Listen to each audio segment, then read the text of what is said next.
오늘 특별히 성탄절 시리즈에 제가 두 번째 말씀을 드리려고 하는데요. 제목은 토속화 시도로 제정된 성탄일자 12월 25일 이런 제목입니다.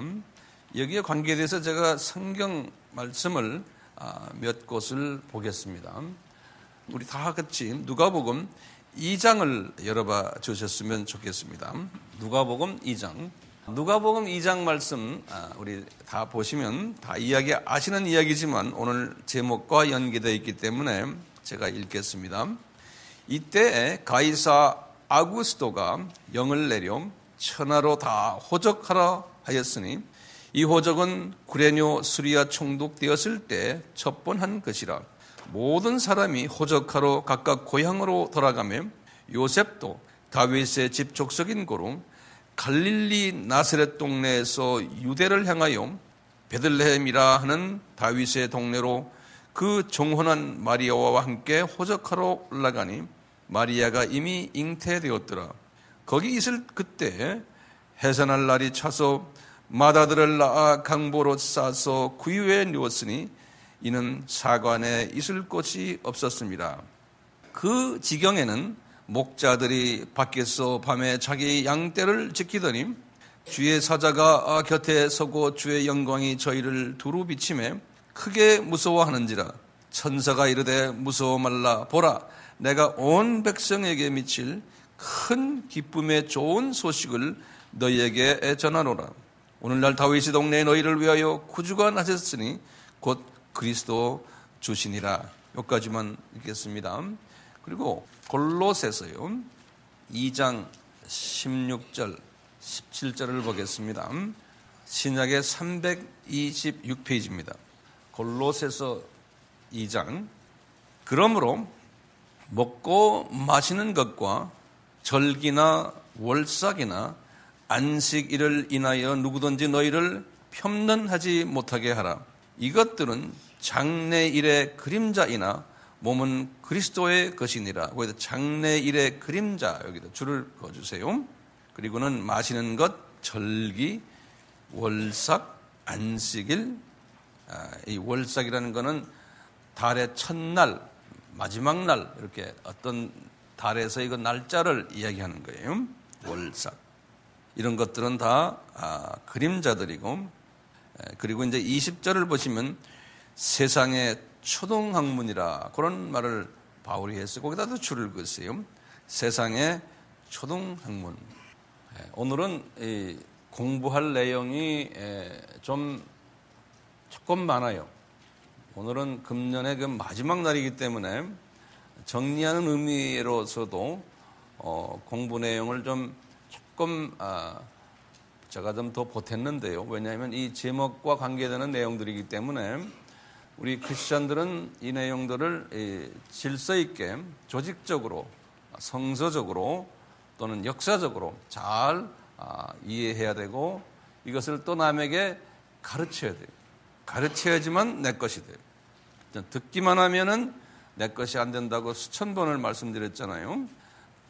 예수님이 그 탄생 그 일자요, 또 탄생 연도 이런 부분에서요 여러 가지 의견들이 분분해요. 학자들 사이에서도 이 부분에 대해서는 일치되는 분들이 많지가 않아요. 첫째요, 연도 부분, 예수님의 탄생하신 연도에 대한 학설이 몇 가지가 있어요? 세 가지가 있어요. 학자들 사이에서요. 첫째가 주전 2년 학설, 또 주전 4년 학설, 또 주전 6년 학설이 있어요. 여기 서 있는 여러분들의 목사님은 몇 년 학설을 주장해요? 4년 학설을 주장하는 사람 중에 한 사람이에요. 자, 일자에 대해서요. 그러면 예수님이 언제 태어나셨나라는 그 학설도요. 적어도 4가지가 있어요. 예수님이 언제 태어났나에 대한 학설도요. 첫째는 언제냐면 우리가 지금 섬기는 12월 25일 학설이 있어요. 두 번째 학설은요. 나팔절 때 예수님이 태어났다라고 보는 학설이 있어요. 나팔절. 나팔절은 우리 서력으로 보면 어떤 때는 9월이고 어떤 때는 10월이에요. 그러니까 나팔절 때에 태어나셨다라는 학설이 있어요. 그 다음에 이제 세 번째는요, 6월절 때 태어나셨다라는 학설이 있어요. 6월절은 우리 서력으로는 3월 또는 4월이에요. 네 번째 학설은요, 이 정확한 날짜는 하나님이 숨기셨다라는 학설이 있어요. 그러니까 우리가 알 수가 없다라는 학설이에요. 그것도 학설이에요. 자, 이 네 가지가 있는데요. 성서를 보면요, 이 성서적인 입장에서 보면은 성서에서는 예수님의 탄생 날짜를 정확하게 명시를 하지를 않았어요. 우리 주님께서 일부러 그렇게 하신 거예요. 왜 안 하셨을까는 이유는 제가 나중에 설명해 드리겠어요. 자, 그런데요, 초대교회라면 1세기부터 교회들이요, 초대교회들은 1세기 때 보면은 기독교 역사 속에서도요, 성탄절을, 다시 말하면 예수님의 탄생을 기념했다는 기록이 없어요. 우리 사도행전에도 보시면 바울도 그랬고 베드로도 그랬고 예수님의 탄생을 기념했다는 이야기가 없어요. 그러니까 주 30년부터 시작해서 70년까지의 그 스토리를 보시면 예수님 탄생을 기념했다, 크리스마스라는 그러한 일이, 그런 단어도 없어요. 왜 그럴까요? 기념하라고 하신 그 기념해야 된다는 명령이 없었어요. 성서에서는요. 예수님의 탄생을 기념하라는 명령이 성서에는 없고 예수님도 그런 말씀하지를 않으셨어요. 자기 생일을 너희들 기념해라. 그런 말이 있어요? 없어요. 그런데 뭐를 기념하라고 예수님께서 명령 내렸어요? 기념하라고 명령 내린 것은 성만찬 하시면서, 그렇죠? 성만찬 하시면서 요 떡과 포도주, 예수님의 그 십자가의 죽으심과 피 흘리심을 기념하라 그랬어요. 언제까지? 이 세상 끝날까지 기념하라고 그랬어요. 제가 다시 한번 이제 정리를 하면요, 이렇게 거기다 제목을 적어놓으세요. 교회가 예수님 탄생일 기념하지 않았던 이유, 또는 예수님이 기념하라고 명령을 내리지 않았었던 이유가 있는 거예요. 그 이유가 적어도 제가 볼 때 한 5가지가 있어요. 그 5가지를 제가 하나하나 말씀드릴게요. 첫째는 뭐냐? 기념하라는 명령이 있었다, 없었다? 없었다는 거예요. 그러니까 초대교회가 early church라고 그래요. 초대교회를요, early church가 예수님의 탄생을 기념하지 않았던 거예요. 왜냐? 첫째는 기념을 하는 명령이 없었기 때문에. 두 번째는 날짜를 모르기 때문에. 왜냐? 이 날짜는 숨겨놨기 때문에.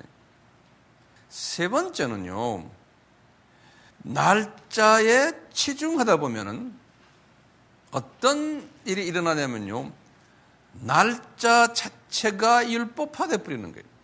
날짜가. 그래서 날짜가 율법화돼 버리면요, 본질은 예수님이 변질될 수 있는 거예요. 이게 인간의 약한 부분이에요. 본질과 비본질에서의 그 구별이 되지 않게끔 되어버리는 거예요. 날짜에 치중하다 보니. 그러니까 숨겨놓으신 것 같아요. 네 번째는요, 분명 오늘 말씀 속에서 골로새서 2장 말씀이죠. 날짜는 그림자일 뿐이라는 거예요. 다시 말하면 본체를 보여주기 위한 하나의 그림자, 섀도우라는 거예요. 구약에서 나오는 모든 날짜들은. 그래서 안식일이나 절기나 월삭이나 심지어는 먹고 마시는 거나 모든 구약의 율법은 장래일의 그림자라는 거예요. 그러니까 그림자에 치중하다 보면은 본체를 잊어버릴 수가 있다는 거예요. 그렇기 때문에 예수님의 탄생일을 기념하지 않았다라고 보는 거예요. 다섯 번째는요, 그렇다면은 예수님이 생일이 언젠가 우리에게는 생일을 지켜야 되잖아요. 생일이란 건 뭡니까? 예수님이 이 세상에 오셨다는 이야기 아닙니까? 그러니까요, 오셔서 우리 역사 속에서 우리와 같이 있다는 의미 있기 때문에요, 예수님의 생일은 실은 에브리데이가 매일 예수님의 생일이에요. 나와 지금 여기 와 계신 거예요. 그러니까 예수님의 생일은 어떤 특정 하루가 아니고 연중 행사고 평생 행사예요. 여기에 대해서는 아멘이 있어요? 예. 자, 이제 예를 한번 들어보면요, 예수님이 안식일에 대해서 구약에서는 강조하시다가 심지어는 십계명에도 강조하시다가 안식일을 이분이 범하셨잖아요. 신약에 오셔서요, 그러시면서 뭐라고 그랬어요? 내가 안식일의 주인이라는 거예요. 예, 이제는 본인이라는 거예요. 똑같이 예수님께서 구약에서 7 절기를 주셨어요. 절기를 주시고는 예수님이 실제로 절기를 지키셨지만, 우리 요한복음에서도 우리 계속 봤지만 그 절기의 주인이 누구라는 거예요? 예수님이 내가 주인이라는 거예요.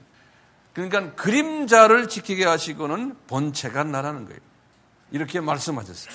그러니까 유대인들은 6월절에 예루살렘 성전에 들어가서 동물을 바치면서 우리 요한복음 2장에 예수님 그랬죠.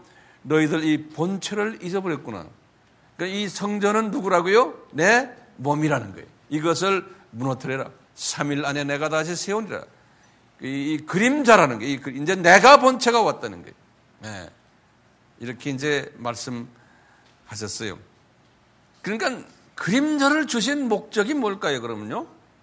그림자를 주신 목적은 본체를 더 확실히 이해하고 본체의 그 존재 가치를, 존재 목적을 더 이해하고 그 본질에 대해서 본인이 우리가 확실히 깨닫게 하는, 그러기 위해서 그림자를 주신 거지. 그림자 자체가 본체가 아닌 거예요. 그렇다고 해서 그림자를 무시하면 안 되는 거예요. 왜요? 그림자는 뭡니까? 본체를 알려주기 위한 하나의 도구거든요. 그러니까 이 도구는 굉장히 중요한 거예요. 그러니까 도구를 무시하면 안 돼요. 도구의 중요성을 알지만 도구 자체가 최종 목표는 아니라는 거예요. 도구는 인스트루먼트라고 그러죠. 자, 이제 이렇게 서론적인 측면에 대해서 이해가 좀 됐겠죠? 네.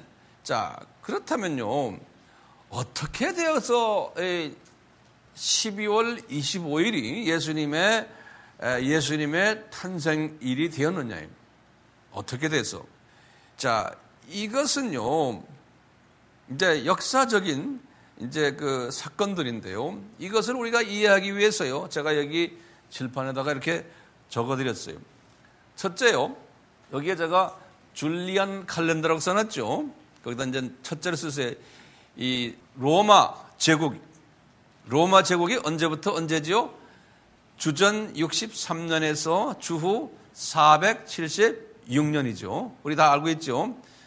그 당시에 로마 제국이 썼던 칼렌더가 줄리안 칼렌더라고 그래요. 줄리안 칼렌더. 여기다 제가 영어로 써놨죠. 이 줄리안 칼렌더에 주후 336년. 네. 뭐라고 써놨냐면 칼렌더에 딱 마크해 놓기를 예수님의 탄생이 언제냐면 주후 1년. 그거 적어 놓으세요. 줄리안 칼렌더에 뭐라고 기록되어 있냐면 주후 1년 12월 25일이다. 이렇게 기록되어 있는 거예요. 예수님의 탄생일이 주후 몇 년이요? 1년. 예? 몇 월 며칠?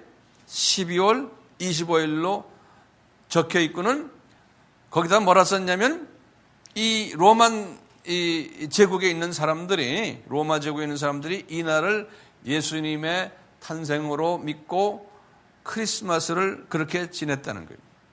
그리고는요, 그 후에 또 칼렌더가 하나 있는데요. 필로칼루스 칼렌더라고 있어요. 여기 보면 354년이 약 한 20년 후, 18년 후에 또 만든 칼렌더인데요. 그 칼렌더에도 보면요, 같은 내용이 적혀 있어요. 그 칼렌더 내용에 뭐라고 써 있냐면요, 로마 교회에 축하하는 축일 목록이 12월 25일, 즉 그리스도의 탄생일이었다라고 이렇게 적혀 있어요. 그런데 거기다 부연해가지고 이 탄생을 결정한 분이 누구냐? 로마에 있는 리베리우스 주교가, 로마에 있는 로마 교회예요. 로마 교회 리베리우스 주교가 요 해에 354년에 이렇게 결정을 해서 로마 교회들이 예수님의 탄생을 그렇게 지켰다라고 기록이 되어 있어요. 어느 칼렌더예요? 필로칼리우스. 이 칼렌더예요. 그리고는 시간이 좀 지나갔어요. 이제 주후 440년에 로마 교회의 감독 이름이요, 줄리우스 1세예요. 로마 교회의 감독 이름이 줄리우스 1세예요. 이 사람이 이 12월 25일을 예수님의 탄생일로 아주 공식화하는 일을 하셔가지고 아주 공식적으로 발표를 했어요. 아주 공식화한 거예요. 그동안은 비공식적으로 교회 자체 내에서 쓰다가 이제는 완전히 로마 제국에 이제 공식화한 것이에요. 교회 자체 내에서. 그래가지고 그날을 뭐라고 불렀냐면 영어로는 The Feast of Nativity라고. Nativity란 말은 아기가 태어나는 걸 이야기해요. Nativity라는 거예요. 요새도 이 말을 써요. 서양 나라에서는요, 영어를 쓸 때 Nativity 그래요. 한번 발음해 보세요. Nativity. 그건 아기. 그래서 지금도 크리스마스를 The Season of Nativity 이렇게도 말도 하고 그래요. 요런 말을 쓰거든요. 요렇게 요 단어를 줄리어스 1세라는 양반이 만들어냈어요. 네. 그러니까 그리스도의 축제일이라고 그러면 되죠. 이렇게 했어요. 이렇게 이제 해놓고는 이것을요, 로마 교회 그 당시에 5대 교구 생각나시죠? 5대 교구. 어디하고 어디죠? 처음에 애굽에 있는 알렉산드리아 교회, 예루살렘, 그 다음에 이스라엘은 예루살렘 교구, 그 다음에 시리아에 있는 안디옥 교구, 그 다음에 저 위에 그리스에 있는 무슨 교구예요?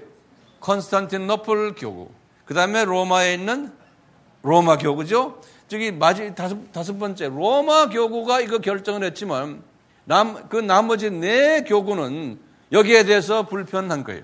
네 교구는 이제 로마 교구는 했는데, 그래서요 우리 많이 들었잖아요. 이 로마 교구가 그 당시에 두 가지 큰 이슈를 가지고 소위 에큐메니컬 컨퍼런스를 했다고 그러죠. 그걸 뭐라고 그러죠? 4대 종교 회의 그러죠. 큰 이슈가 뭐였냐면 첫째 이슈는 마리아 문제. 두 번째 이슈가 지금 이게 이 크리스마스 날짜 정하는 문제예요. 예. 그래가지고 이제 좀 이따 우리가 마리아 이야기는 좀 이따 나옵니다. 이 칼케톤 회의에서요. 그 네 회의가 처음에 뭐였어요?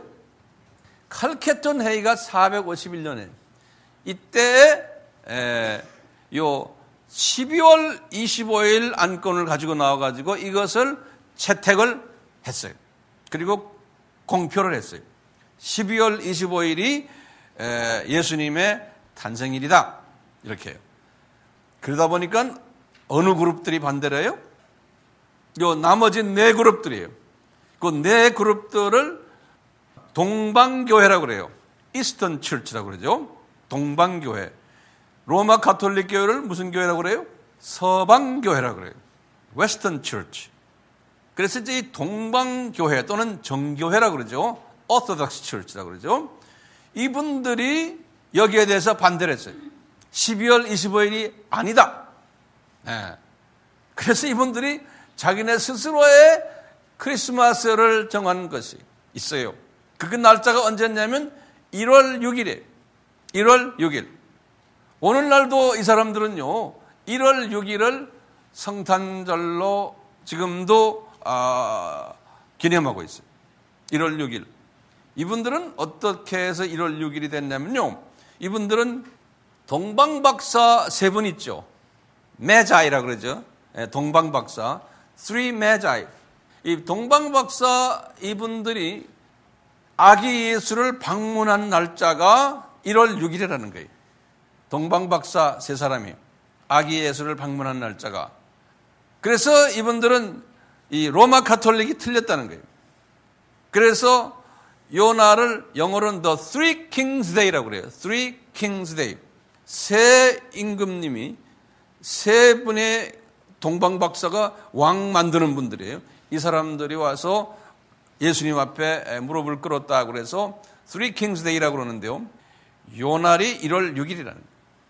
그렇지만 로마 가톨릭은 거기에 대해서 동의하지 않아가지고 그때부터 서방교회와 동방교회가요 크리스마스 날짜를 달리하면서 지금까지 오고 있어요. 지금까지 약 한 1000몇 년에 저기 이게 450년 정도니까 지금 1600년 동안이요. 그게 저희가 동의가 안 된 게 서로가. 그러다가 이제 543년에 로마가요. 이제는 안 되겠다. 동방 교회들아 너희들은 너희들대로 가라. 우리는 우리대로 가겠다. 그래가지고 로마 제국이 이때까지는 교회예요. 교회가 그랬는데 로마 교회가요. 지금 정치적으로 로마 제국이 유스티노 이걸 저스티노 영어로는 그래요. 유스티노 황제가 아주 공식 발표를 한 거예요. 로마 제국에서 12월 25일이 예수님의 탄생일이다 라고 공식 발표한 것이 543년이에요. 543년. 그래가지고 그 이름도 크리스마스라고 이름을 붙인 거예요. 크리스마스. 이 크리스마스라고 붙인 것은 라틴어예요. 라틴어에 뭐냐면 크리스토스. 크리스토스란 건 그리스도. 예수님의 크라이스트란 뜻이에요. 그 다음에 미사. 미사는 우리 알죠? 가톨릭 분들 미사 드린다고 그러잖아요. 미사라는 뜻은 정확한 뜻이 뭐냐면 sacrifice라는 뜻이에요. sacrifice라는 말은 희생 또는 제사 이런 뜻이거든요. 미사란 뜻이요. 그러니까 예수님을 미사하는 날이다 그런 뜻이나 마찬가지. 이 크리스마스란 말은요. 그래서 Christ and Mass. 그래서 합해서 크리스마스 이렇게 된 거예요. 그러니까 예수님을 미사하는 날이다. 미사는 가톨릭 용어 아닙니까? 가톨릭 용어죠. 가톨릭에서는 화채설이라고 그래가지고 예배 드릴 때마다 예수님의 십자가 사건이 재현되는 거예요. 그래서 그걸 화채설이라고 그러거든요. 그걸 미사라고 그래요. 미사. 예수님이 그 피를 흘리시고 예수님이 실제로 죽으시는 그 사건이 미사 때마다 일어난다고 생각하는 거예요. 이 가톨릭 용어예요. 크리스마스라는 자체가 로마 가톨릭 용어예요. 까지 이해되세요? 이런 거 알 필요가 있어요, 없어요? 예? 있어요, 없어요? 없죠. 없는데 하는 거예요. 근데 있으면 좋겠죠. 알면 좋겠죠. 자, 그러면 왜 12월 25일인가요? 제가 여러 번 말씀드린 일도 있지만 오늘은 조금 더 자세히 할 거예요. 왜 12월 25일인가? 왜 로마 가톨릭이 12월 25일을 그렇게 강조하는 거예요? 그 이유는 바벨론 종교와 연계되어 있기 때문에 그런 거예요. 왜냐? 기독교를 공인을 언제 했죠? 313년에 했지 않습니까? 기독교 공인 전 오래전부터 로마의 제국은 바벨론 종교가 자체의 국가 종교였어요. 바벨론 종교가. 그래서 제가 수없이 이야기했지만요. 다시 제가 여기다 좀 정리를 했어요. 바벨론 종교란 도대체 뭐냐. 보시면 이 바벨론 종교는 우리 기독교의 삼위 하나님이 있듯이 이 양반들도 그런 흉내를 냈어요. 니무롯은 창세기 10장 8절에 나오는 그 인물이에요. 함의 몇 번째 아들이에요? 함의 손자죠. 함의 손자죠. 세미라미스, 이건 달신이에요. 니므롯은 태양신이에요. Sun God. 바알이라고 부르기도 하고 바알 이렇게 부르기도 해요. 이렇게요. 그리고는 창세기 10장 8절, 신명기 4장 19절, 예레미야 11장 17절, 왕하 17장 16절, 23장 5절 여기 보면은 이스라엘 사람들이 이 신을 섬겼다. 이스라엘 사람들도요. 예, 왜냐하면 이스라엘이 다 그 당시에 다 바벨론 종교의 그 안에 다 들어가 있었어요. 그리고는 세미라미스는 이 니므롯의 부인 아닙니까? 바알티라고 그랬죠. 달신이에요. 달신인데 이것은 꼭 알아두셔야 돼요. 여긴 보시면 이 세미라미스가 각 나라마다 부르는 이름이 달랐어요. 독일에서는 헤르타라고 부르고요. 스칸디나비아에서는 디사라 부르고요. 그 다음에 인도 사람들은 인드란이라고 부르고요. 히랍 사람들은 우리 어저께 했죠. 아테미스. 히랍 사람들은 이렇게 부르고요.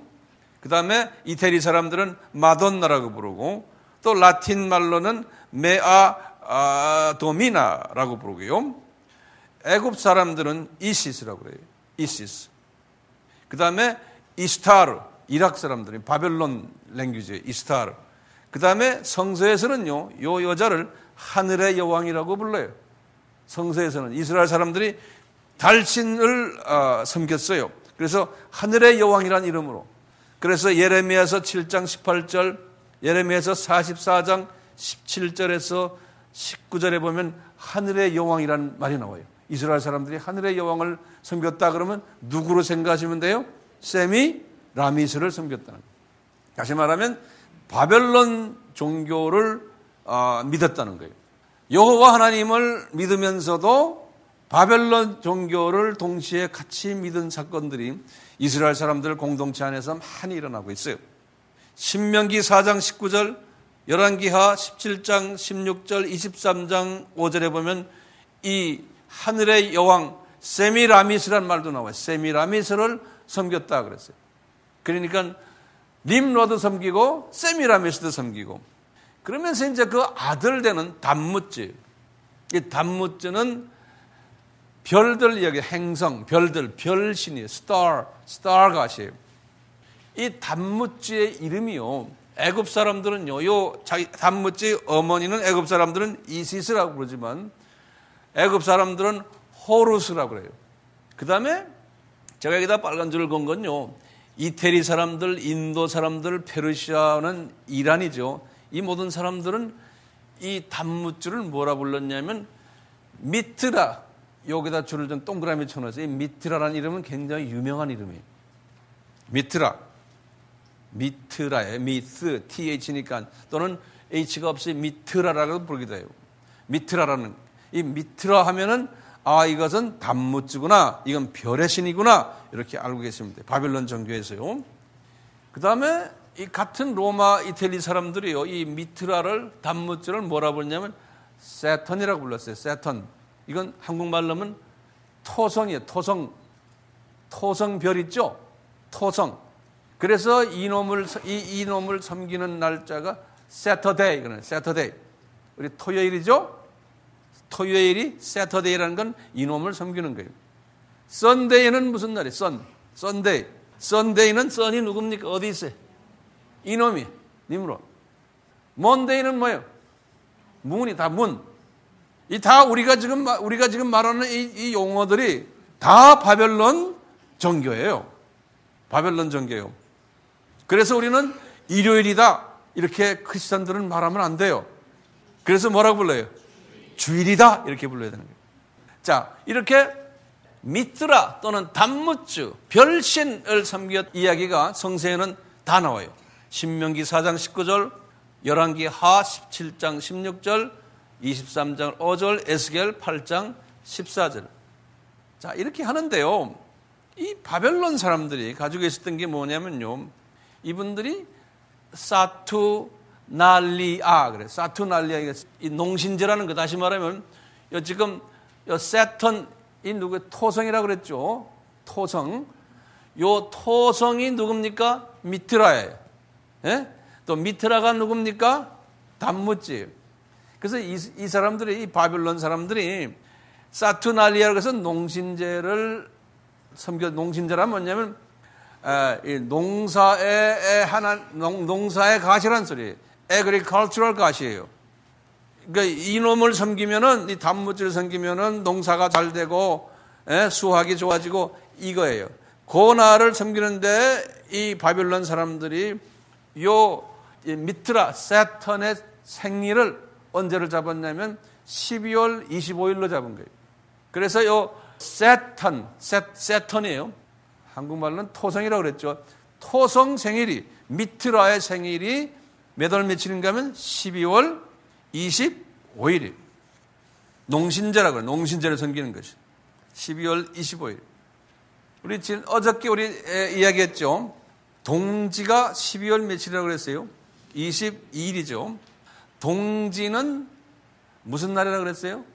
밤이 제일 길고 낮이 제일 짧은 날이죠. 동지가 지나가면 그때부터 어떻게 돼요? 낮이 조금씩 이제 길어지는 거예요. 예? 그래서 낮이 길어진다는 것은 해가 조금씩 길어지는 거예요. 그러니까 이분들은 자기네한테는 아주 기쁜 소식이에요. 예? 그래서 12월 22일, 23일 요때가 그 사람들에게는 기쁜 소식의 날이에요. 거기다가 이분들은 농신제가 25일이에요. 그러니까 이분들은 별신이 태어난 날을 12월 25일로 보는 거예요. 그렇기 때문에 바벨론 사람들에게는 12월 25일이 그분들에게는 기가 막힌 날이에요. 자기네의 그 농사를 잘 짓기 위해서 도와주는 자기네의 신의 생일날이라고 보는 거예요. 자, 그러면서요, 이제 조금 더 깊이 있게 보면요, 제가 여기다가 백과사전을 적어놨어요. 여긴 라루세의 이 사람의 신화란 건 미톨로지라고 그래요. 미톨로지. 미트란 말 들었죠? 신화요. 미톨로지 엔사이클로피디아예요. 엔사이클로피디아라는 게 백과사전이죠. 이 사람의 미톨로지, 신화 백과사전이에요. 이제 웹사이트에 한번 들어가 보세요. 이 백과사전 안에요, 페르시아 신화에 관한 이야기가 나와요. 이 백과사전 안에 페르시안 미톨로지란 그 항목이 나오거든요. 페르시안 미톨로지. 이 페르시안 미톨로지의 이야기를 쫙 보면요, 그 안에 보면요, 미트라 이야기가 나와요. 이 미트라에 관한 이야기가 나와요. 미트라에 관한 이야기. 그러면요, 그걸 들여다보면요, 세상에 말이죠, 10가지의 미트라에 관한 이야기가 나오는데 제가 이렇게 뽑아냈어요. 보니까요, 미트라가 누구냐? 이제 거기다 적어 놓으세요. 이 페르시안 미톨로지에서 미트라가 누구냐? 그러면서 10가지 쫙 나오는데요. 그 내용을 보면 꼭 예수님이요. 예수님 모습과 똑같아. 첫째, 이 미트라는 노아의 홍수 이후에, 노아 홍수가 언제죠? 주전 2458년에 노아의 홍수가요, 2458년 노아의 홍수 이후부터 인도와 페르시아에서 섬겨왔던 신이다, 이렇게 났어요. 노아 홍수 이후에 인도와 페르시아에서 섬겨왔던 신이다, 미트라가. 두 번째는요, 이 미트라는요, 어머니가 누구냐면 세미라미스의 이름이 또 뭐가 하나 있냐면 아나히타라는 이름이 이 페르시아 사람들이 쓰는 말인데, 이란 사람들이요, 아나히타. 여기 보면 아나히타 엄마에게서 태어났는데 그 엄마는 동정녀다 그랬어요. 동정녀. 다시 말하면 남편 없이 아기를 낳은. 근데 아나히타가 동정녀라는 게 virgin mother라고 그랬어요. 그래서 그 아나히타가 누구라? 세미라미스. 그러니까 세미라미스가 동정녀라는 거예요. 동정녀. 그러니까 로마 가톨릭에서 나중에 이걸 받아가지고, 왜냐하면 바벨론 종교 사람들은 여신이 동정녀로 알고 있는 거예요. 자기네 여신이. 그러니까 우리가 기독교로 이제 소개할 때 똑같이 우리도 동정녀 어머니가 있잖아요. 그러니까 거기 그대로 젖먹이 될 수 있는 거예요. 세 번째는요, 이 미드라가 누구냐? 세 번째는 뭐라고 써놨냐면요, 미드라는 인류의 죄를 대속한 자다 그랬어요. 그 다음에 네 번째는요, 세상 창조자다 이렇게 써놨어요. 다섯 번째는요, 신들 중에 신이다 그랬어요. God of gods 그랬어요. 신들 중에 신이다. 여섯 번째는요, 중보자다 그랬어요. 중보자다. 일곱 번째는요, 강력한 통치자다 그랬어요. 영어로는 the mighty ruler 그랬어요. mighty ruler, 강력한 통치자다. 여덟 번째는요, 천지의 주제이시다 그랬어요. the Lord of heaven and earth, 천지의 주제 되시는 분이다. 아홉 번째는요, 선한 목자다. good shepherd. 이제 열 번째는요, 주전 63년에 로마 제국이 시작된 거거든요. 이때부터 시작해서 로마인들이 이분을요, 요 지금 미드라를 자기네의 주류신으로 믿었어요. 주류신.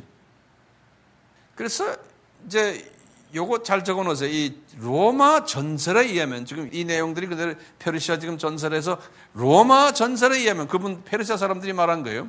그러니까 로만 레전드에 의하면, 로마의 트래디션에 의하면 요 미드라가 주전 272년 12월 25일에 출생했다는 거예요. 요 미드라가 이분들의 전설이에요. 주전 몇 년이에요? 272년에 December 25th에 출생했는데 64세 되는 주전 208년에 at the age of 64 이 사람이 승천했다고 믿는 거예요. 승천이라는 건 ascension 했다는 거예요. 예? 64세에 ascension 했다는 거예요. 이것이 이분들이 믿는 미드라예요. 그럼 이 내용을 가만히 보면 이 내용이 누구하고 비슷해요? 기독교에? 예수님과 비슷하죠? 그럼 마귀가 말이죠, 기똥차게 이렇게 장난을 해요. 자, 그렇기 때문에요, 1세기서부터 시작해서 4세기까지의 카타콤 크리스찬들이 있었죠. 카타콤 크리스찬 기억나시죠? 핍박받는 우리 크리스찬들, 그분들이 그 땅, 무덤 밑에서 살았잖아요. 그 고고학자들이요, 그분들의 그 무덤 속에 무덤 그 공동체에 들어가서 이 벽화들을 그린 걸 보면요, 뭐가 있냐면은, 벽화에 보면 뭐가 있냐면은, 이 아나히타, 다시 말해서 세미라미스가요, 미트라 조그마한 보이를 이 무릎에다 안고 있는 이런 사진들이 상당히 많이 나오는 거예요. 그러니까 이 바벨론 종교는 뭐냐?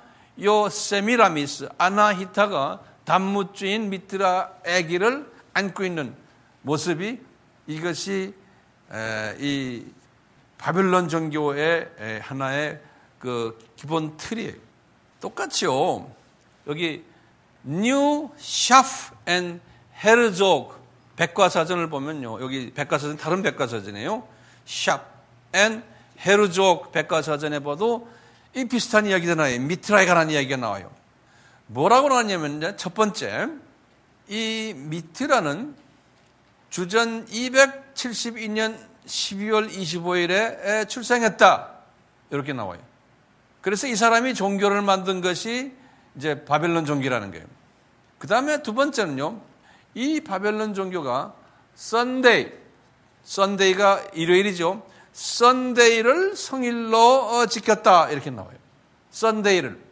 그러니까 썬이라는 건 알죠? 누구예요? 님라드예요. 예?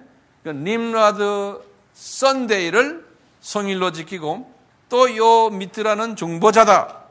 그 다음에 네 번째는 인류의 대속자다. 다섯 번째는 뭐냐면 피 희생에 의해서 속지 않은 자다, 이렇게 써놨어요. 또 여섯 번째로 이분은 부활했다, 이렇게 적어놓고요. 64세에 승천했다, 이렇게 적어놓고요. 주전 2208년에. 그 다음에 이분은 나중에 죽은 자를 심판한다. 그리고는 이 종교는 천국과 지옥을 믿는다. 이렇게 다 써놓은 거예요. 그러니까 지금 여기 로마 교회가 이런 그 바벨론 종교예요. 바벨론 종교의 영향을 받아오면서 콘스탄티노플 황제가 313년에 기독교를 자기네 나라의 종교로 이제 받아줬잖아요. 그러니까 이런 받아주는 과정 속에서 갈등이 있었던 거예요. 기독교는 이런데 지금 자기네가 지금 믿어왔던 바벨론 종교는 이렇다는 거예요. 이 두 개를 어떻게 잘 믹스하느냐가 이제 이분들의 관심거리였어요. 왜냐? 로마 카톨릭을 교회 성장시키고 그 자기네가 가지고 있는 기독교 복음을 많이 전하려면은 현재 토속 종교와 어떤 관계를 맺지 않으면은 이것이 힘들다는 거예요. 그래서 이 로마 카톨릭이 이 토속 종교의 그 내용들을 완전히 제거시켜버리고는 기독교의 내용들을 딱 대체했더라면 문제가 없었는데 그것이 힘들었던 거예요. 그래서 이것이 로마 카톨릭만의 문제가 아니에요. 우리나라에 기독교가 들어왔을 때도 마찬가지예요. 우리나라가 가지고 있었던 오랫동안 가지고 있었던 불교와 유교 문화, 이게 우리의 바벨론 종교예요. 이것을 우리가 완전히 없애버리고 기독교를 받았어요? Yes, no. no죠. 이 완전히 없애지 않고요. 있는 토속 종교를 그냥 가지고 있으면서 기독교를 받아가지고 이 혼합시키는 이것을 신학에서는 뭐라고 그러냐면요. 제가 여기다 적어놨어요. 토속화라 그래요. 토속화. 소위 이 비빔밥화 하는 거예요. 토속화예요. 제가 여러 번 얘기했죠. 이 상황화라는 말은 뭐예요? 상황화라는 말은 토속화라는 말은 우선 뭐냐면 토속화라는 말은 우리가 가지고 있는 토속 종교요. 토속 종교 이 바탕에서요. 기독교의 복음을 받아가지고요. 기독교 복음이 토속 사람들에게 전파시키다 보니까요. 기독교 복음이 변질되어 버린 거예요. 그것을 토속화라 그래요. 메시지가 변질되어 버린 거예요. 토속화하는 과정에서. 그런데 이 문제 때문에요. 이제 어떤 단어가 나왔냐면 상황화라는 단어가 나왔어요. 상황화라는 단어가 뭐냐면요. 이 토속 종교를 무시할 수는 없는, 이것을 뽑아낼 수도 없어요. 깊이 박혀있기 때문에 어느 문화 속에서나 이 토속 종교를 이용해가지고 기독교의 메시지를 거기다 접목을 시키는데 메시지의 본질이 변하지 않게끔 하면서 여기다가 대입을 시켜주는 거예요. 토속 문화에다가 그것을 상황화라 그래요. 상황화. 이것이 지금 우리가 선교하는 사람들에게는 이게 선교 용어인데요. 이 선교하는 사람들에게는 이 두 단어가요.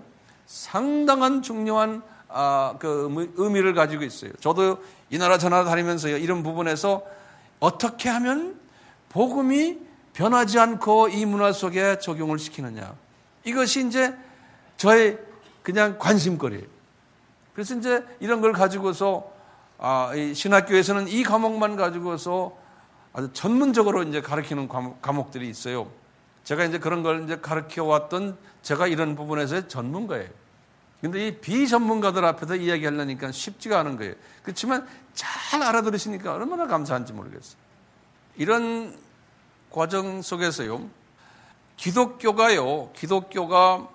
로마 제국에 들어오기 전에 313년이에요. 들어오기 전에 이미 로마 제국은요, 이 지금 바벨론 종교의 영향을 계속 받아왔고 12월 25일 미트라의 생일이다라는 것을 아주 공식적으로 제국 안에서요 공식적으로 인정하고 로마 제국 전체에 퍼뜨린 임금이 하나 있어요. 왕이. 그 왕 임금이 오렐리안 황제. 요 황제가요 언제냐? 주후 270년에서 275년, 그러니까 313년 전이에요. 313년 전이죠. 그 313년 기독교가 들어오기 전에 이미 오렐리안 황제가요, 이 미트라, 이것을 바벨론 종교를 믿고 있었잖아요. 이 미트라의 생일을 12월 25일로 아예 딱 못을 박았던 사람이 저 사람이. 그렇기 때문에 로마 가톨릭 교회가 나중에 그 자기 민족들에게 예수님의 생일을 이야기할 때 12월 25일이 가장 편하겠었죠. 이뿐만 아니라요, 테투리안이라는 사람이에요. 테투리안이요. 좀 유명한 신학자예요. 주후 160년에서 230년 사람이에요. 다시 말하면 2세기 때 사람이에요. 테투리안이라고요.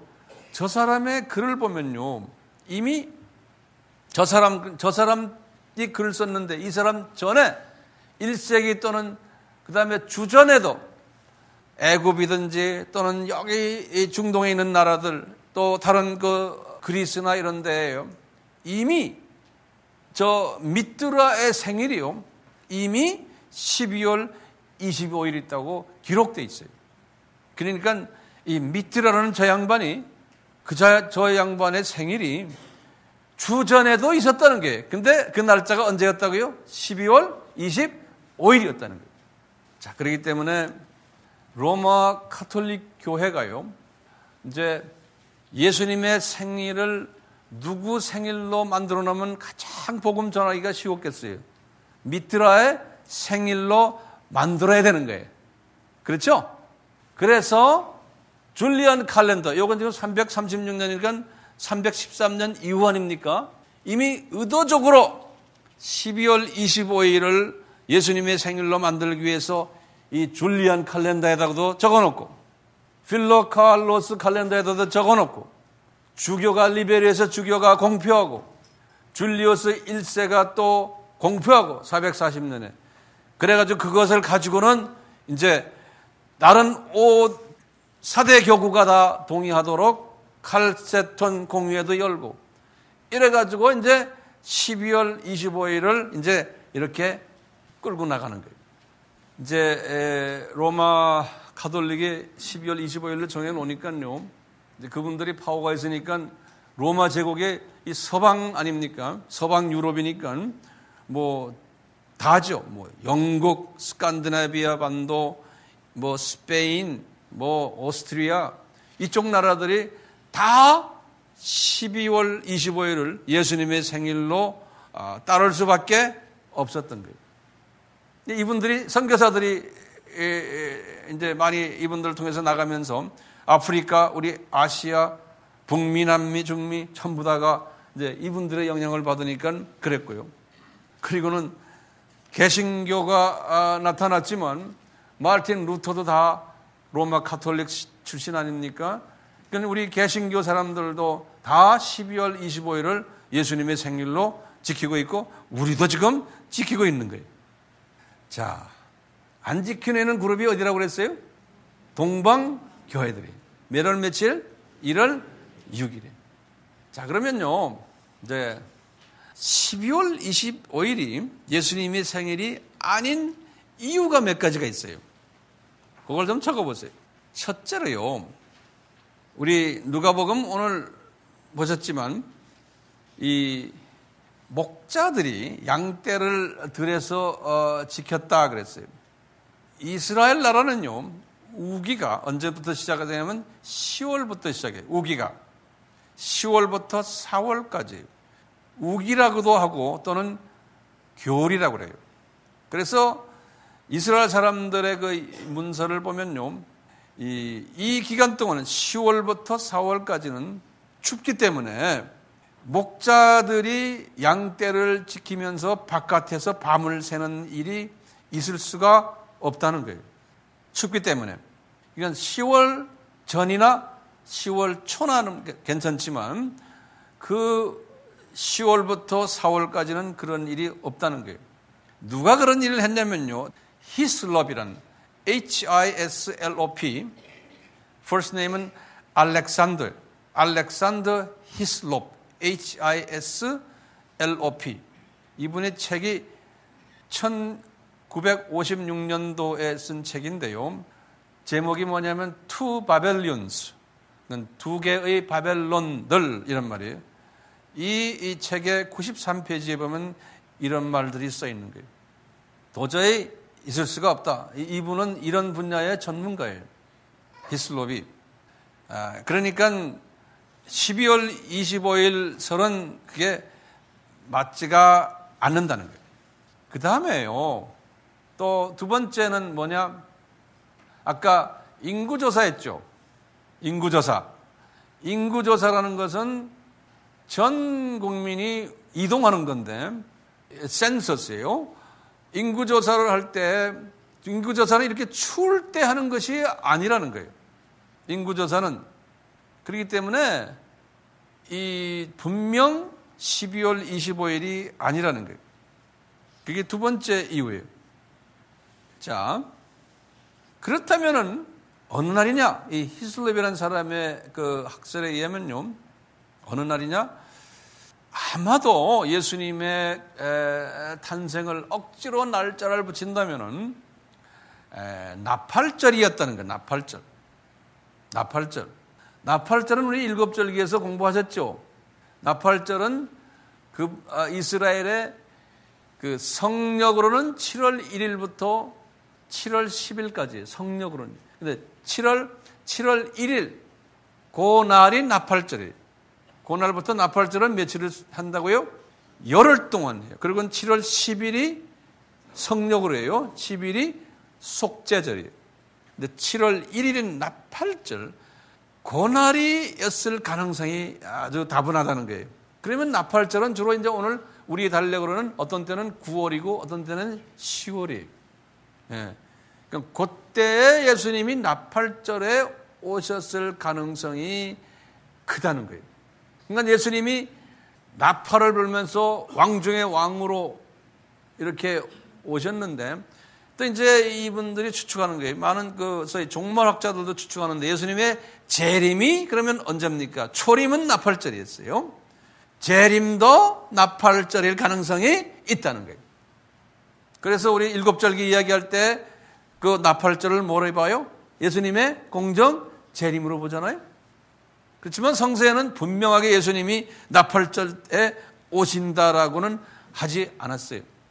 또 아까 잠깐 봤지만 그 하나의 가능성은 또 예수님이 6월절 때에 태어나지 않았나. 6월절은 3, 4월이에요. 이렇게 또 이제 본다고 그랬죠. 네. 자, 이 히슬롭이라는 사람이 계속해서 이 부분에 대해서 또 말씀하면서 왜 로마 가톨릭이 그러면 12월 25일로 정했느냐? 예수님의 탄생을 그분이 말한 것에 대해서 제가 이렇게 인용을 했어요. 93페이지에 보면 이분 책이에요. 제가 인용글을 읽습니다. 그렇다면 어떻게 로마 가톨릭은 12월 25일을 크리스마스 날로 정한 것인가? 그 이유는 다음과 같다. 4세기 훨씬 이전에 이교도들 사이에서는 바벨론의 하늘의 여왕 세미라스의 아들 담무스가 출생한 것을 기념하기 위한 축제가 있었다. 따라서 로마 가톨릭은 이교도들의 환심을 사고 그들을 기독교 안으로 끌어들이고 교인수를 늘리기 위해서 이 날짜를 그대로 적용했다. 또한 이 날짜 12월 25일을 정한 이유는 이날이 로마인들이 숭배하는 담무스, 별신, 미트라 그랬어요.의 축일이었기 때문이었으며, 이제 사턴이에요, 사턴. 또 기독교 전례가 있기 전 고대부터 1년 중 추수를 끝내고 여유 있고 성대하게 축제를 즐길 수 있었기 때문에 소위 농신제를 기념하기 위해서 이 12월 25일을 이분들이 중요하게 생각하고 미트라의 생일로 만들었는데, 이거와 부합시키기 위해서 이렇게 했다는 거예요. 히슬롭이라는 사람이 한 말이, 황 목사님이 한 말이 절대로 아니. 근데 여기에 대해서는 많은 신학자들이 동의하고 있어요. 자, 이제 제가 결론적인 말씀 몇 마디만 드리겠어요. 왜 로마 가톨릭이요, 이방 종교와 타협했을까요? 그러면 간단하죠. 지금 히슬럽이 말한 거는 마찬가지. 교세 확장을 위해서, 소위 더 좋게 말하면 선교를 위해서요. 또는 그 당시에 세상 사람들에게 거부감 없고 매력 있는 종교로서 기독교를 보여주기 위해서요. 이런 과정 속에서 이제 문제가 생기는 거예요. 이 교회 성장, 이 사람들에게 매력 있게 보여주기 위해서 하다 보면은 꼭 무슨 문제가 생기냐면 비진리가 진리와 혼합되는 문제가 생기는 거예요. 소위 혼합주의가 되고 타협주의가 되어버리는 거예요. 오늘날도 마찬가지. 사람들에게 우리가 잘 기독교를 이해시키다 보니까 자유주의 신학자들이 종교다원주의까지로 발전시킨 거나 다름없어요. 이제 이것이 우리 인간들이 가지고 있는 하나의 약점이에요. 우리 약한 부분이에요. 인간들이. 하나님의 그 진리를 그 우둔한 사람들에게 전하다 보니까 그분들의 수준으로 이야기하다 보니까요. 이렇게 변질시킬 수 있는 그러한 약점들을 우리가 가지고 있어요. 우리나라의 선교사들이 왔을 때도 마찬가지예요. 우리나라의 기독교를 더 발전시키기 위해서는 여러 가지 방법을 쓰는 가운데 우리가 가지고 있었던 소위 그 불교와 유교 문화를 어떻게 기독교와 접목시키나에 대해서 선교사들도 고민했어요. 그런 과정 속에서 특출하게 하나 나타난 것이 소위 이제 새벽기도 운동이에요. 새벽기도는 본래가 우리나라만 지금 해온 하나의 신앙 형태인데요. 그렇다고 해서 성서에는 새벽기도를 하지 말아라는 말은 없어요. 예수님도 새벽기도를 가끔 하셨어요. 에브리 모닝 하신 건 아니에요. 예수님도요. 뭐 다윗도 새벽기도 하셨고 다 했어요.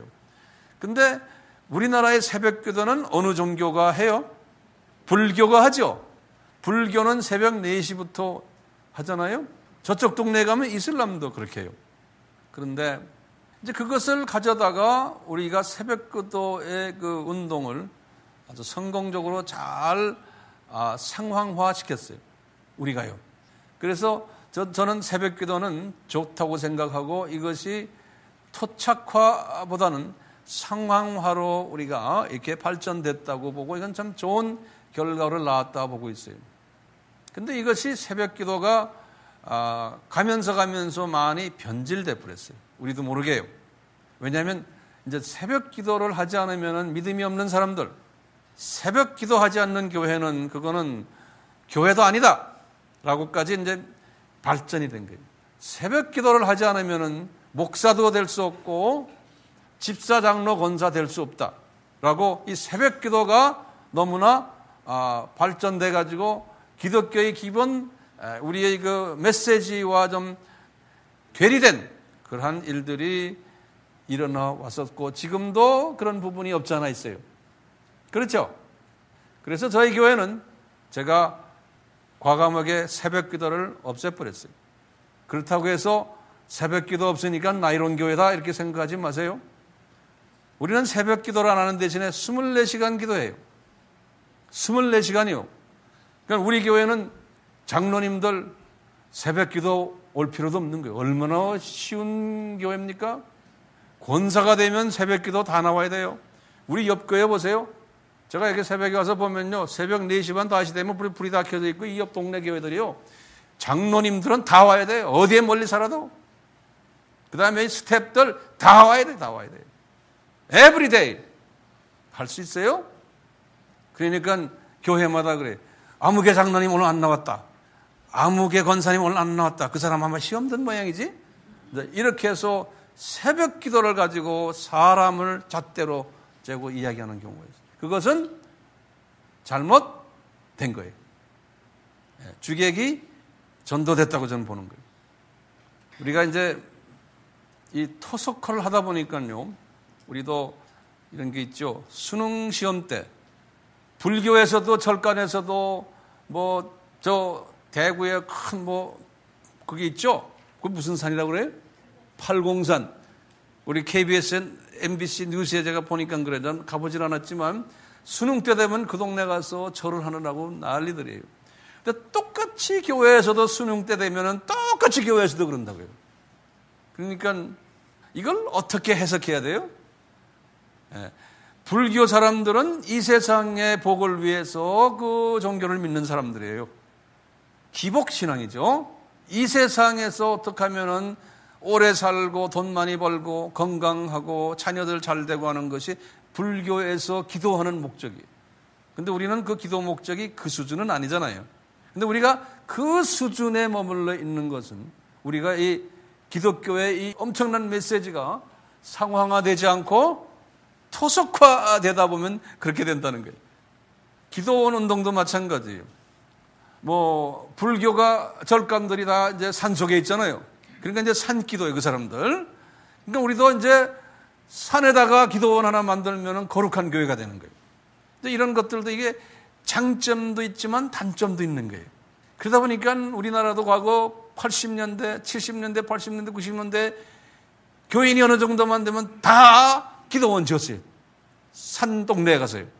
이제는 그것 때문에 교회들이 문제가 생겼어요. 왜냐? 기도원이 돈이 많이 들어가는 거예요. 그거 유지하려면. 그래서 그것을 또 파는 운동들이 좀 일어나는 거예요.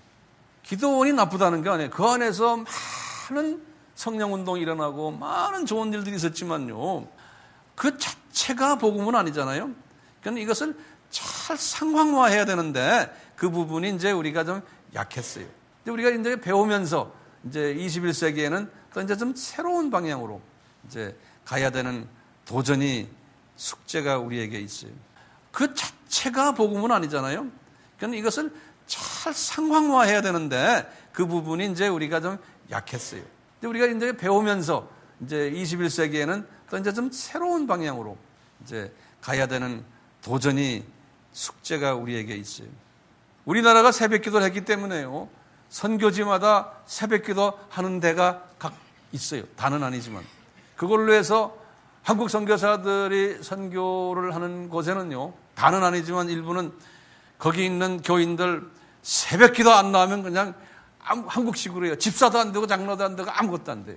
그러니까 이 사람들이요. 그냥 이게 좀 속된 말로 하면 미치겠대요. 예? 새벽잠 많은 사람들이 새벽에 일어나야 되니까. 그렇지만 그걸 통해서 또 많은 그 헌신하는 사람들이 나오고요. 그러니까 우리 자체가 이게 나쁘다는 게 아니에요. 우리가 이것을 어떻게 잘 상황에 맞춰서 우리가 이것을 적용하는가 중요한 것 같아요. 그 다음에 좀 하나 좀 적어보세요. 제가 이 상황화, 토속화와 관계돼서 이 마리아 숭배 사상이 어떻게 발전됐나요? 마리아 숭배 사상이 첫째요. 이제 431년 에베소 공회예요.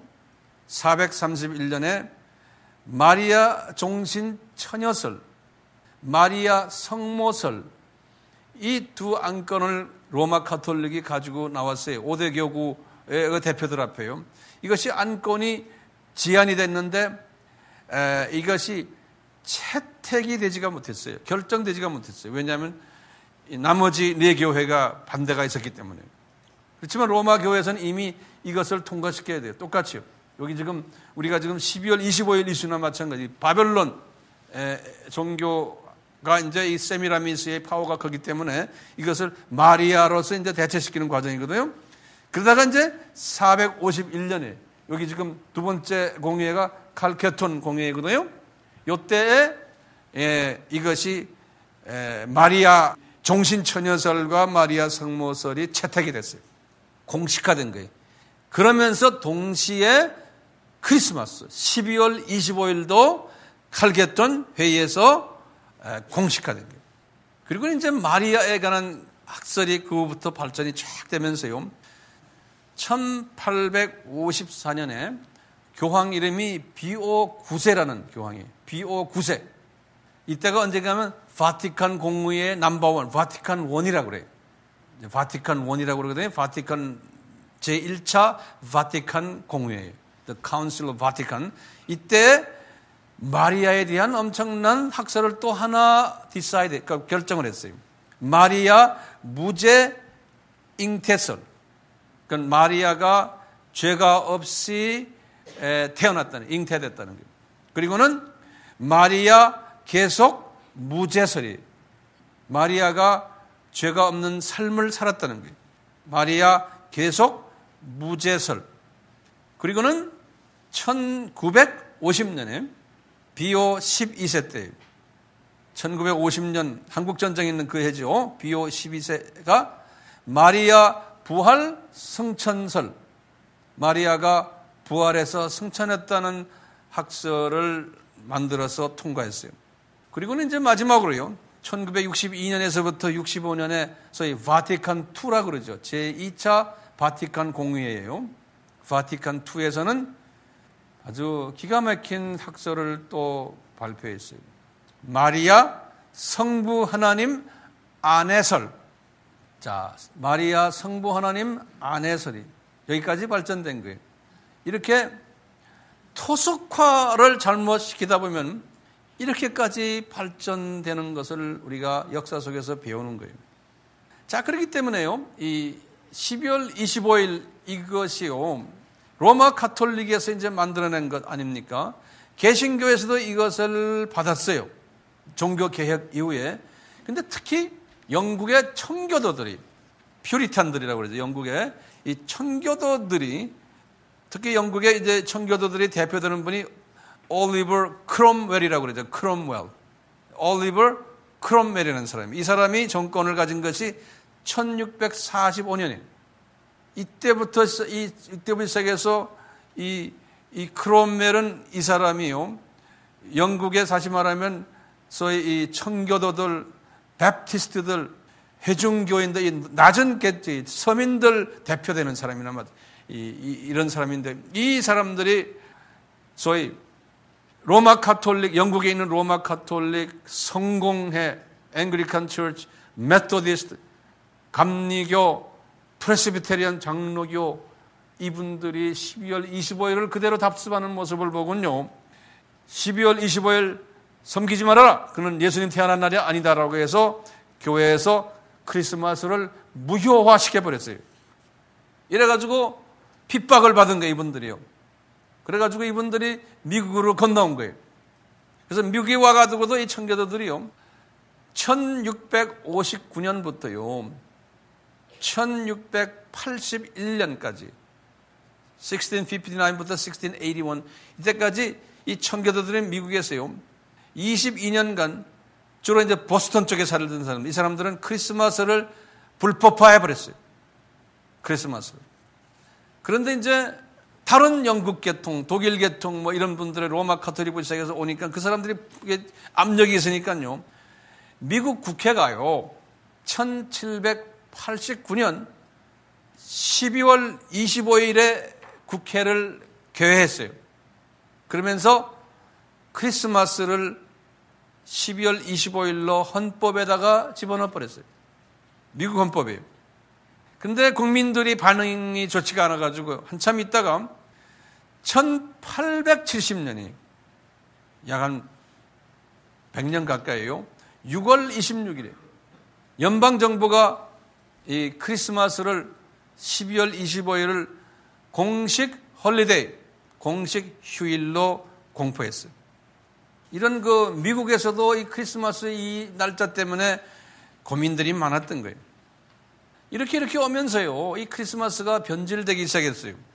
1819년에 그 유명한 미국의 작가가 있는데 그 사람 이름이 워싱턴 얼빙이라고 그래요. IRVING, 얼빙이라는 사람인데요. 이 사람이 유명한 작가예요, 그 당시에. 이 사람이 이 크리스마스를 가족 중심 화평하는 날로 제안했어요. 크리스마스를 가족 중심 화평하는 날로. 이 날은 가족끼리 모여서 우리가 추석같이 말이죠, 우리끼리 가족 화평하는 날로.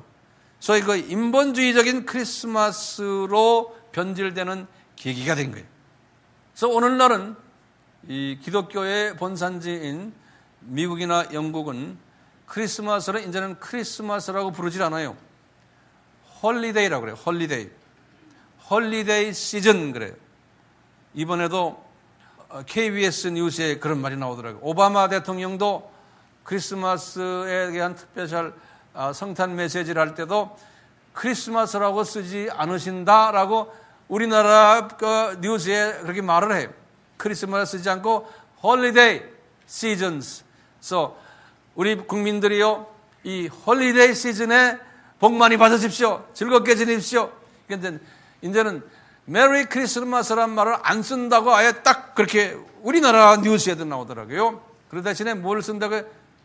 메리 홀리데이즈. 이렇게 한다는 거예요. 이제는 완전히 예수님이 빠져버렸어요.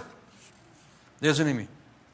자, 이제는 예수님이 없는 크리스마스가 되어버렸어요. 크리스마스 트리도 그렇고 선물 교환, 캐롤, 뭐 여러 가지. 자, 그렇다면 이제 제가 한마디만 말씀드리고 끝날래 그래요. 한번 여쭤볼게요. 12월 25일이 예수님의 탄생일입니까? 그럼 뭐라고 대답하실래요? 기요? 아니요? 아니에요. 그렇죠? 그러면 두 번째로요. 그러면 성경에는 어느 날로 되어 있습니까? 그럼 뭐라고 대답해야 돼요? 모릅니다. 이렇게 말해야 돼요. 그렇죠? 자, 세 번째는 그러면 왜 로마 가톨릭은 12월 25일로 정했습니까? 그러면 긴 이야기가 나와요. 네 번째로요. 왜 로마 가톨릭이 상황화하지 못하고 토착화 시켰습니까? 그렇기 때문에 우리는요, 12월 25일이 그러면 필요가 없지 않습니까? 라고 물어보면 어떻게 대답해야 돼요? 우리는 성탄절이 그러면 필요 없잖아요. 그러면 어떻게 대답해야 돼요? 크리스마스 트리 필요 없네요. 왜 그런데 황 목사님은 지금 성탄 특별 시리즈 설교하십니까? 왜 크리스마스 캐롤 우리 성탄 찬송을 부릅니까? 그러면 저는 이렇게 대답하고 싶어요. 캐롤이나 크리스마스 트리나 산타클로스나 이런 것들은 다 악마적입니까? 그러면 어떻게 대답해야 돼요? 악마적? 그럴 수도 있지만 아닐 수도 있는 거예요.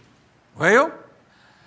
우리 하나님은요, 우리의 그 인간의 이 약한 부분들, 이 토속화를 하려고 하는 인간의 이 약한 부분들, 상황화할 수가 없는 이런 부분들 하나님은 다 아세요. 그러니까 그 속에서요, 너희들이 이런 이제 우리 하나님이 인간 너희들이 이렇게 변질시킬 것을 예수님이 다 아셨어요. 그런 변질 속에서도요, 그런 크리스마스 추리를 통해서 산타크로스를 통해서 예수님이 누구신가를 정확히는 전하지 못하지만 예수님의 이름이라도 전 세계에 퍼지게 만드신 거예요. 오늘날도 지금요, 이슬람 나라에 가도 불교 나라, 힌두교 나라에 가도요, 크리스마스 트리, 산타클로스, 예수 하는 소리들이 그분들에게 들려오거든요. 그러니까 최소한 하나님은 선교와 전도의 도구로 사용하시는 거예요. 그렇죠? 도구로 사용하는 과정 속에서 변질되게끔 하는 사람들도 있지만 우리는 이 도구를 가지고요, 변질시키지 않는 지혜를 우리는 가질 필요가 있는 거예요.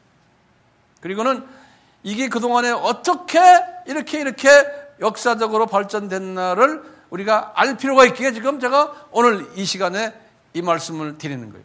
그렇다고 해서 크리스마스가 무용하다라고 말하는 게 아니에요. 우리는 크리스마스 적어도 하루는 지킬 필요가 있어요. 어느 날이 되든 모든 사람들이 12월 25일에 하니까 우리도 따라서 그냥 하는 것뿐이에요. 목적은 뭐냐? 예수님의 크리스마스는 언제라고 그래요? 1년 365일에. 그렇지만 12월 25일 남이 하니까 우리도 하는 거예요. 무슨 목적으로요? 전도와 선교의 목적으로 하는 거예요. 우리가 이런 토속화적인 부분과 상황화적인 부분을 잘 이해하면서요, 우리가 개인 전도를 해도 마찬가지.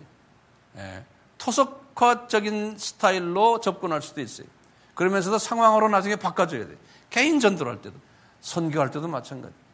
이렇게 이런 지혜를 우리 모두가 가지기를 주님의 이름으로 축원합니다. 아멘. 상당히 쉬우면서도 어려운 내용을 서로 이야기했어요. 그러니까 앞으로 모든 삶을 살 때도요, 이 상황화적인 측면과 이 토속적인 측면을 구별하는 연습을 하시고 이것을 이제 삶에 대입하시고 이런 지혜를 가졌으면 하는 것이 오늘 제 설교의 목적이에요. 우리 같이 기도합시다. 우리가 이제 이렇게 주님 배웠습니다. 이제 앉아서 이 부분을 가지고 서로가 고민하며 이야기하면서 배우게 하시고 자기 걸 만들게 하시옵소서. 조금 들었다고 해서 아는 걸로 끝나지 않게 해주시고 주님 우리에게 이 겸손을 주시옵소서. 예수님 우리 AMI 우리 가족들은 이 겸손을 가지고 주님 이제 우리가 테이블에 앉아서 식사 후에 서로가 이 이슈를 가지고 나눌 때 성령님이 기름 부어주시고 우리가 깨닫지 못한 부분까지도 깨닫게 해주시고 이것이 우리 삶 속에 어떻게 적용되는까지도 우리가 서로가 토의하면서 우리 삶에 그대로 적용시킬 수 있는 복된 자들 하나하나 되도록 은혜 베풀어 주시옵소서. 예수님의 이름으로 기도드리옵나이다. 아멘.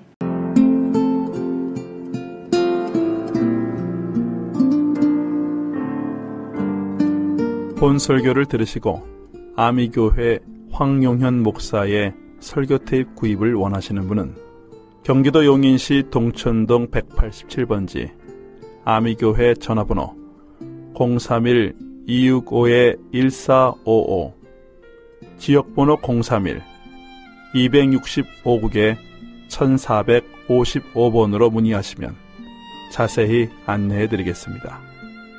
그리스도의 사랑 안에서 항상 승리하시길 바랍니다.